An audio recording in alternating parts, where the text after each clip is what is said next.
When Ismael El Mayo Zambada rolled into a Brooklyn federal courtroom this week, the man who once commanded the largest drug trafficking empire on planet Earth couldn't even hear what the judge was saying to him. He had to ask the court to slow down. He had to have his earpiece adjusted. And then, a 76-year-old man who spent half a century outrunning every government on the continent sat completely expressionless as a judge sentenced him to die behind bars. Federal agents packed the gallery just to watch it happen. As prosecutors called it, the end of one of the most violent criminal reigns in modern history. But I assure you the real story here isn't the life sentence. Everybody saw that coming. The real story lies in the quiet details buried in the court filings, the sealed medical records, the judge's own words about El Mayo's failing mind, and the very specific type of prison he's being sent to. Because El Mayo isn't headed to a supermax like his old partner El Chapo. He's headed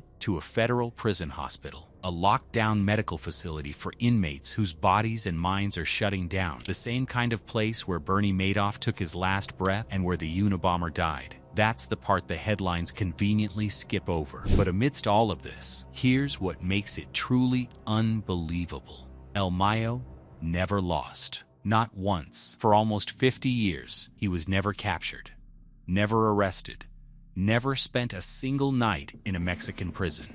It took just one betrayal, one plane ride he never agreed to take, to end everything forever. And now, the man who owned the mountains of Sinaloa will spend whatever time he has left in a hospital bed with a guard outside the door, slowly losing his memory of the empire he built. Stick around, because by the end of this video, you're going to understand exactly how the most untouchable man in the history of the drug trade ended up here, and why the way he's going to live out his final years might genuinely be worse than the sentence itself. But before we get into the sentencing and what his life is about to become, I need you to first understand who this man really is. Because if you only know El Mayo as El Chapo's partner, you don't know El Mayo at all. Ismael Zambada Garca was born on the 1st of January 1948 in a tiny farming community called El Lamo, just outside Culiacan in the Mexican state of Sinaloa. And I mean tiny. Dirt roads, no opportunity, nothing but fields. As a kid, he worked those fields. By his teenage years, he was doing manual labor and, according to some accounts, working at a funeral home.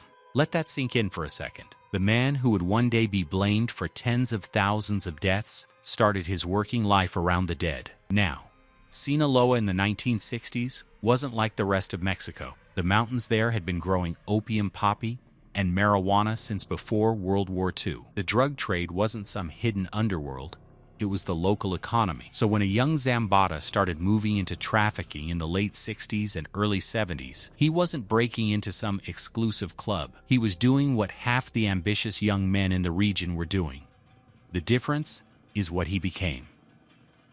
By the 1980s, Zambada had worked his way into the orbit of the Guadalajara cartel, the first true Mexican drug superpower, run by Miguel Angel Flix Gallardo, the man they called El Padrino, the Godfather. Under that umbrella, El Mayo learned the business from the inside. The smuggling routes, the Colombian cocaine connections, the bribery networks, the logistics. And he was good. Scary good. While other traffickers were loud, flashy, and violent in public, Zambada was quiet, methodical, and patient. People who knew him described him less like a gangster and more like a businessman who happened to sell the most profitable product on earth. Then came 1989. Flix Gallardo was arrested. The Guadalajara cartel shattered, and the territory got carved up like a pie among his former lieutenants. The Arellano Flix brothers took Tijuana, and out of the wreckage in Sinaloa, a new organization rose, built around a small circle of men that included a short, ambitious trafficker named Joaquin Guzm Loera, better known as El Chapo, and the calm, calculating rancher from El Lamo, Ismael Zambada. That organization became the Sinaloa cartel. And here's where things get dark.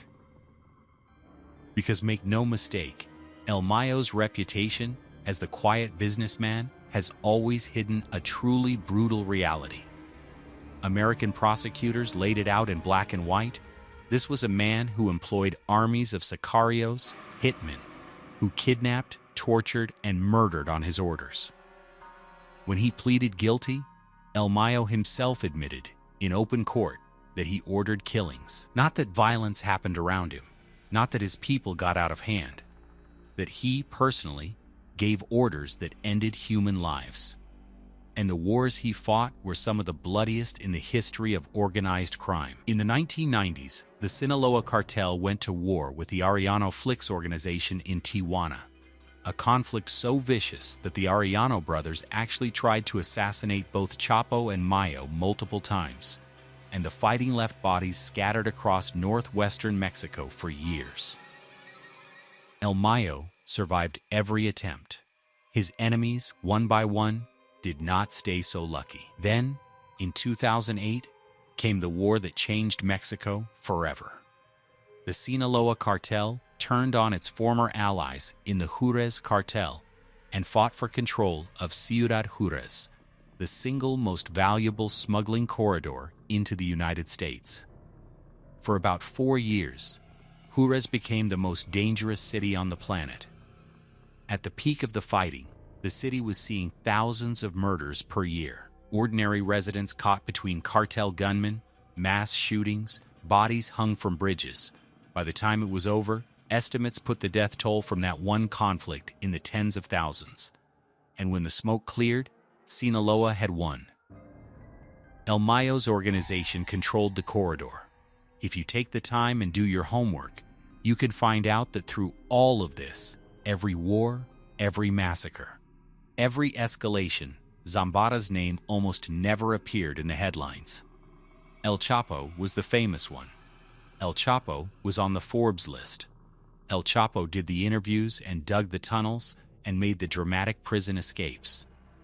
El Mayo stayed in the mountains, ran the daily operations, managed the politicians on the payroll, and kept the machine running. In fact, many analysts will tell you that El Mayo, not El Chapo, was the true operational brain of the Sinaloa cartel, the strategist and dealmaker who was more involved in day-to-day business than his famous partner ever was.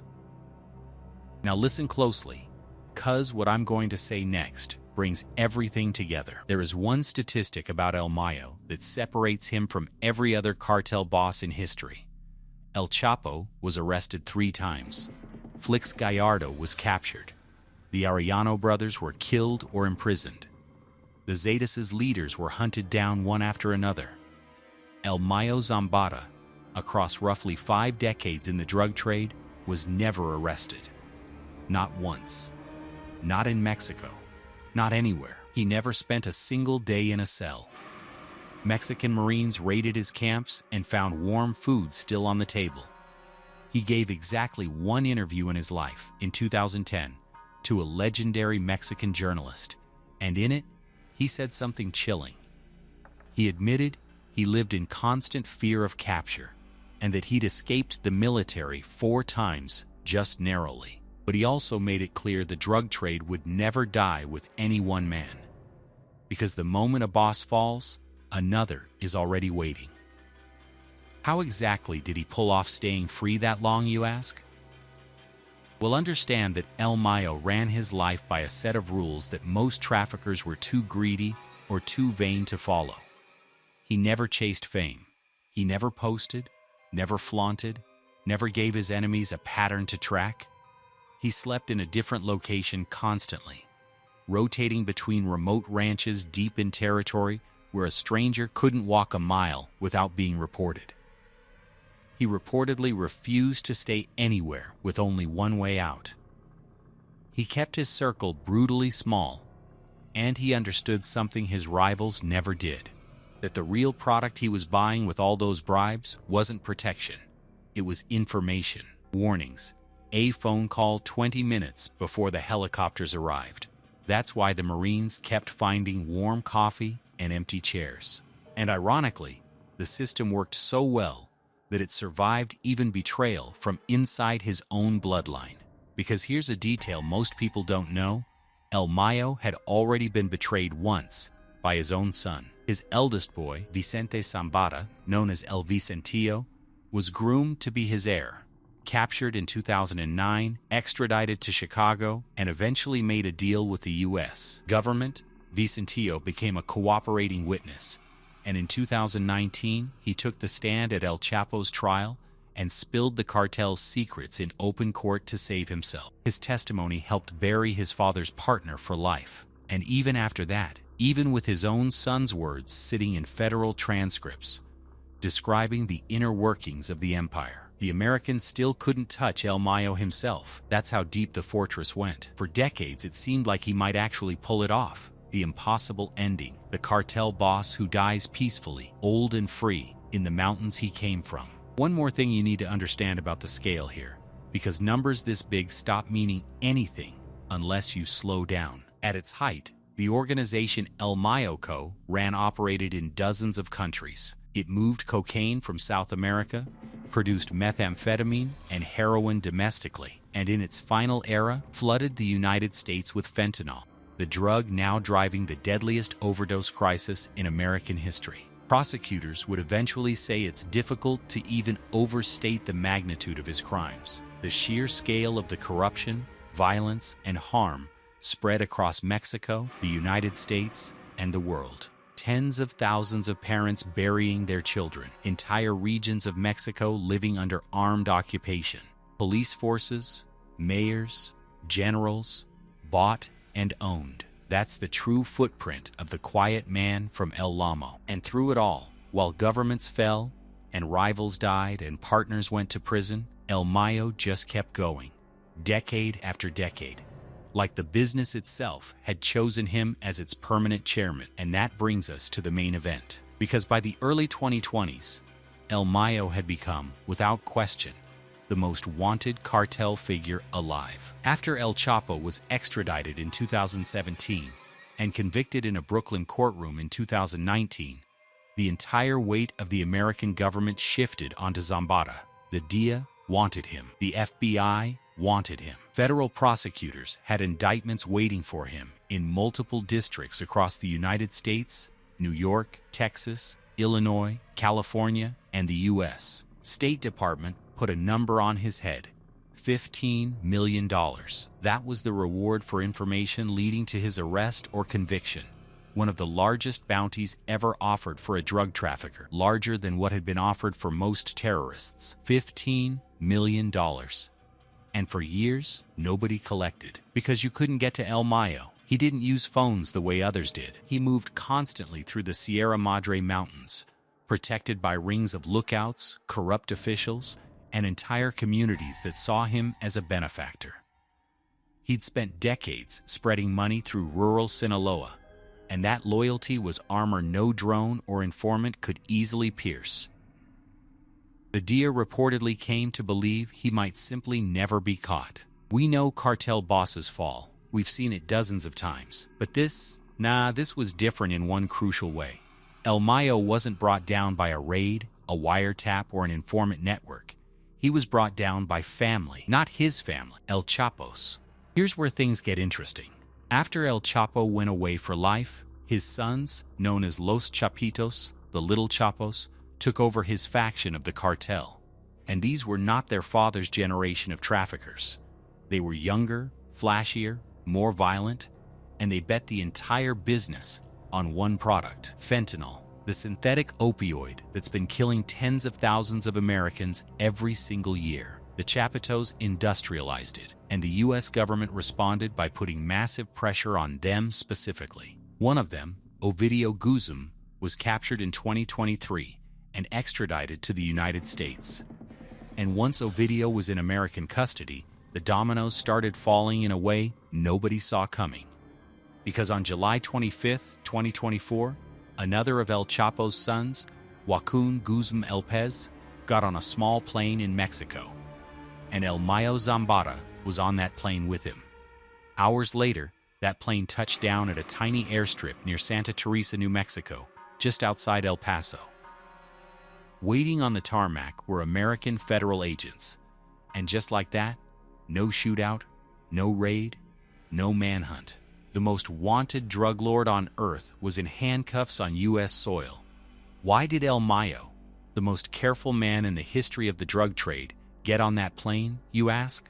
Well, according to El Mayo's own lawyer, he didn't, not willingly. The story laid out in court filings is genuinely like something out of a movie. El Mayo says he was lured to a meeting outside Culiacan, supposedly to help mediate a local political dispute.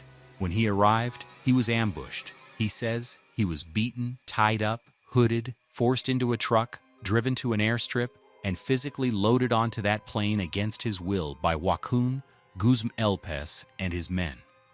In other words, the son of his lifelong partner kidnapped him and hand-delivered him to the United States government. And the disturbing detail here is what allegedly happened around that meeting. According to accounts that came out afterward, El Mayo believed he was walking into something routine, a sit-down to help settle a dispute between local political figures in Sinaloa, the kind of quiet mediation he'd done 100 times as the state's shadow governor. That's precisely why the trap worked. The one thing that could pull the most paranoid man in Mexico out from behind his walls was his role as the peacemaker, and his enemies weaponized it against him. One of the men connected to that meeting, a prominent Sinaloa politician, was murdered that very same day, and Mexican investigators later concluded his killing was tied directly to the ambush. Even the Mexican government was blindsided by the whole operation. Officials in Mexico City publicly demanded answers from Washington, because the United States had just taken custody of Mexico's most wanted man on American soil without a single Mexican agency knowing it was happening. Prosecutors have never fully detailed what arrangement, if any, Guzman Elpes had with U.S. authorities, but the working theory across Mexico is simple. The Chapitos traded El Mayo. The old king was sold out by the heirs of his own house. And did that betrayal end quietly? Well, no. Instead, it only made things catastrophically worse back home. Within weeks of the arrest, Sinaloa erupted into open civil war. El Mayo's faction, La Maíza, went to war with Los Chapitos, and the state that had been relatively calm under El Mayo's steady hand turned into a battlefield. Culiacan, a city of 1 million people, saw daily gun battles, bodies dumped in the streets, schools closed, businesses shuttered. That war has now raged for nearly 2 years and has claimed thousands of lives. The peace El Mayo enforced died the moment he left Mexican airspace. But here's the part that might actually interest you: the condition he was in when America finally got him. When El Mayo appeared in federal court in El Paso in the days after his capture, people were stunned. This was the boogeyman of the drug war, the man soldiers had hunted for decades, and he was wheeled into the courtroom in a wheelchair. Elderly, frail, diminished, his attorneys would later describe a man suffering from a whole complex of chronic illnesses, diabetes, hypertension, and other serious age-related conditions requiring constant medical care. The most powerful trafficker alive was physically a sick old man. From Texas, the government moved him to Brooklyn, New York, the same federal district that convicted El Chapo. And while he awaited his fate, El Mayo was held at the Metropolitan Detention Center in Brooklyn. If that name sounds familiar, it should. It's the same notorious federal jail that's held Sean Diddy Combs, Sam Bankman-Fried, and R. Kelly, a facility so infamous for its brutal conditions, the violence, the lockdowns, the failing infrastructure that federal judges themselves have publicly condemned it. That was El Mayo's home for roughly 2 years. A man pushing 80 in failing health, locked in one of the most criticized jails in America, in a country whose language he doesn't speak.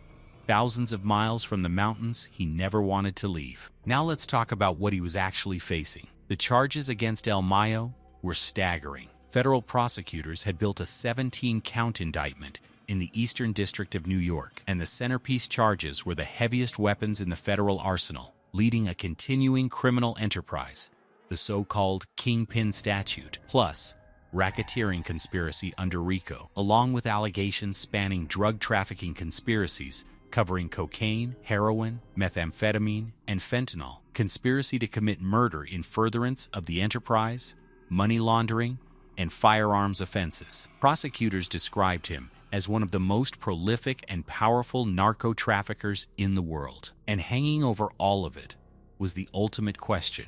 That question turned out to be the key to everything, because in 2025, the Justice Department made a decision. They would not seek to execute El Mayo Zambada, and once death was off the table, the calculus changed completely. On August 25, 2025, in Brooklyn Federal Court, Ismael Zambada Garca stood up and did something he had spent 50 years making sure he would never have to do. He pleaded guilty, and the admissions he made that day were historic. He admitted to being a principal leader of the Sinaloa cartel's continuing criminal enterprise. He admitted to the racketeering charge. He took responsibility for trafficking at least 1.5 million kilograms of cocaine into the United States, 1.5 million kilos, plus enormous quantities of heroin and fentanyl. To put into context just how insane that number is, that's over 3 billion individual doses worth of cocaine from one man's organization.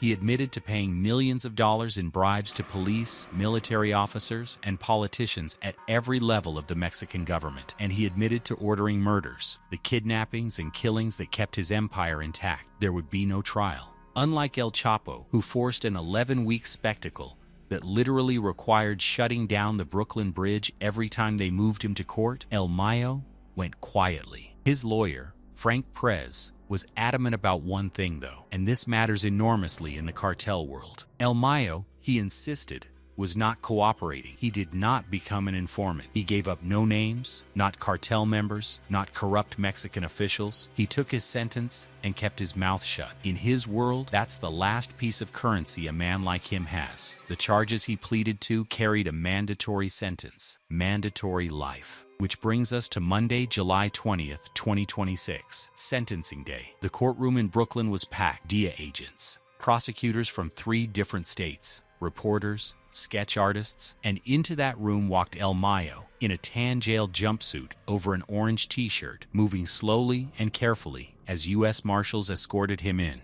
Right away, there were problems. He struggled to hear. He said he couldn't properly understand the courtroom translator and asked Judge Brian Cogan, the same judge who sentenced El Chapo, to please speak slower. They had to adjust his earpiece before the hearing could even proceed. He stared blankly across the room at the reporters watching him, and then, reading in Spanish from a piece of paper, the man who helped build the most violent drug empire on earth gave his final public statement. He said that no one wins in a war like this one. He apologized for the harm he caused and for the example he set. He urged the younger generation coming up behind him to choose a different path, and he said that if there was one thing of value he could offer, the violence has to end. He made a point of saying he was not there to beg for compassion. Judge Cogan then handed down the only sentence the law allowed: life in prison, without the possibility of parole. On top of that, the court entered a $15 billion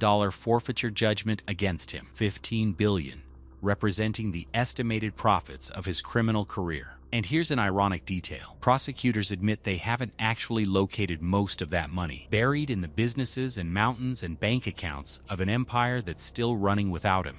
El Mayo showed no emotion as the sentence came down. Outside the courthouse, the U.S. attorney declared that El Mayo had spent nearly 4 decades poisoning American communities and ordering the murders of anyone who stood in his way, and that this chapter was now closed for good. He said he hoped the sentence brought some small measure of comfort to the tens of thousands of families who lost children to addiction, overdose, and cartel violence. But here's the thing, and this is where we get to the saddest part of this entire story. It's what Judge Cogan said next, almost as a footnote, that tells you how El Mayo's life is actually going to end. Acting on a request from the defense, the judge announced he would formally recommend that Zambada serve his sentence not in a regular penitentiary, but at a federal prison hospital, a medical facility where he can be treated for what his lawyer called a complex of age-related health issues. The judge revealed something the public had never heard before. He ordered El Mayo's medical records sealed, hidden from public view entirely. But he disclosed this much: El Mayo suffers from a number of progressive illnesses, and his mental state, in the judge's own words, is drifting toward cognitive impairment. Read between the lines of that statement. Progressive illnesses, meaning conditions that only get worse. A mind drifting toward impairment, that's how courts talk about a man losing his memory, his awareness, his grip on reality. The government's own court, on the record, essentially told the world that El Mayo Zambada's mind is going. The final placement decision belongs to the Federal Bureau of Prisons, not the judge. Judges recommend, the Bureau decide, and the Bureau flagged a real concern. Some medical facilities may not be equipped for the security risk El Mayo poses, because prosecutors say people loyal to him still control the cartel, and they worry he could try to direct operations from inside. But with a judicial recommendation and his documented condition, the expectation is that El Mayo is headed to one of the Bureau's federal medical centers, locked prison hospitals like Butner in North Carolina, Rochester in Minnesota, or Springfield in Missouri. So what does life actually look like in a place like that? Understand that a federal medical center is a strange hybrid. It's a real prison with fences and counts and guards, but inside it functions like a hospital. The inmates there are the federal system's sickest men, cancer patients, dialysis patients, men with dementia, men in the final stages of terminal illness. Days revolve around medication schedules, nurse visits, wheelchairs and hospital beds instead of bunks. Some units are essentially locked nursing homes, and these facilities have a very particular reputation. They're where America's most infamous prisoners go to die. Bernie Madoff died at the Butner Medical Center in 2021. Ted Kaczynski, the Unabomber, died there in 2023. Mob bosses, terrorists, fraudsters, the medical centers are the last stop.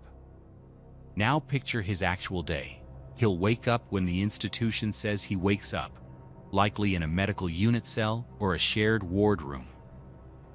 Breakfast comes on a tray, adjusted for his diabetes. Then medications.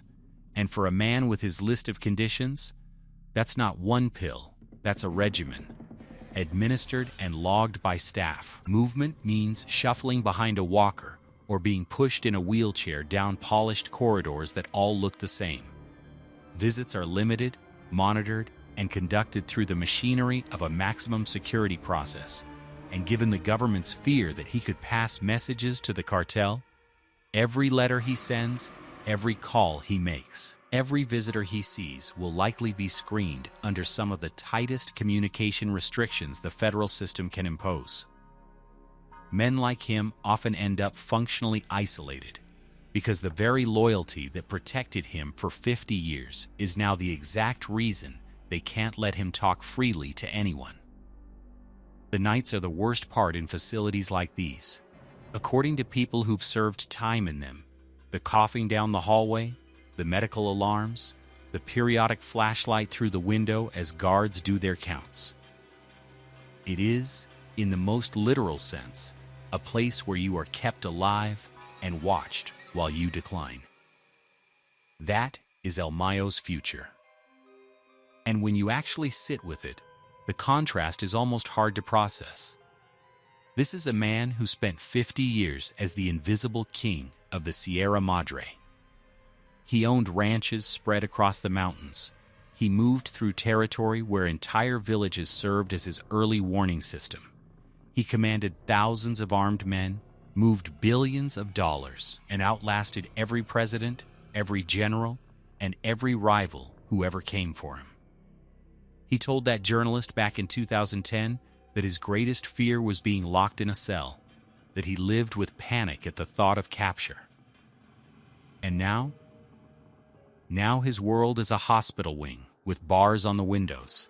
His days will be blood pressure checks and insulin and a tray of soft food. The man who couldn't be found by satellites and special forces will be counted by guards multiple times a day. He'll age surrounded not by family or loyal gunmen, but by dying strangers and medical staff who know him only as an inmate number. And if the judge's words hold true, if his mind really is slipping, then the cruelest twist is still coming. The empire, the wars, the betrayal, maybe even the reason he's locked up at all, it may all slowly fade from his own memory. There's something almost biblical about that. A man who caused unimaginable suffering, ending his life unable to fully remember the power he once held. The only question left to answer right now is, does any of this actually change anything? U.S. officials certainly framed it that way, a historic conviction, a message to every cartel leader that no one escapes forever. And symbolically, they're right. The last great figure of the old generation of Mexican traffickers is gone. The man who co-founded the Sinaloa cartel and ran it longer than anyone will die in American custody. But here's something no one actually talks about. While putting El Mayo away was historic, the problem he represents isn't finished. In fact, by some measures, it's worse than ever. The Sinaloa cartel didn't collapse when he was taken. It split, and the war between his faction and El Chapo's sons has turned Sinaloa into one of the most violent places in Mexico, with thousands dead and no end in sight. The fentanyl didn't stop flowing. The $15 billion was never found.